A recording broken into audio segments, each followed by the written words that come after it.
পড়ালেখায় অমনোযোগী ছেলেকে শিক্ষা দিতে দোকানে কাজে পাঠালেন মা। 10 দিনে লাখপতি। ছেলেকে পাঠিয়েছিলেন মা রান্না শেখার স্কুলে, যাতে তার সন্তান লেখাপড়া করে কাজটি শিখে জীবনে কিছু করতে পারে। তবে ছেলে লেখাপড়ায় একবারে অমনোযোগী। চিন্তিত মা ভাবলেন ছেলেকে মনোযোগী করতে কিছু একটা করতে হবে। ছেলেকে উচ্চশিক্ষা দিতে পূর্ব চীনের একটি স্ন্যাক্স বিক্রির দোকানে কাজ করতে পাঠিয়ে দেন মা। ছেলে ও মায়ের কথা অমান্য না করে শুরু করেন কাজ। 17 বছর বয়সী সেন নামের ওই ছেলে মাত্র 10 দিনে 10,000 ইয়েন বা 1400 মার্কিন ডলার আয় করেন, যা বাংলাদেশি টাকায় দাঁড়ায় প্রায় 1,42,000 টাকা। এমন সাফল্য পাওয়ার পর রীতিমতো অবাক হয়েছেন সেনের মা। রান্নার স্কুলে ছেলের গ্রেড কমতে শুরু করলে তিনি এ সিদ্ধান্ত নেন, কারণ ছেলে সেন তাকে বলেছিল পড়ালেখা অর্থহীন, তাই সে আর স্কুলে যেতে চায় না।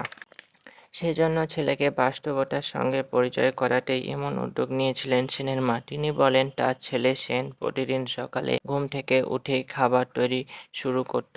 13 কিলোমিটার পথ পাড়ি দিয়ে বিকাল 4টায় স্টল বসিয়ে রাত 3টা পর্যন্ত বিক্রি করত।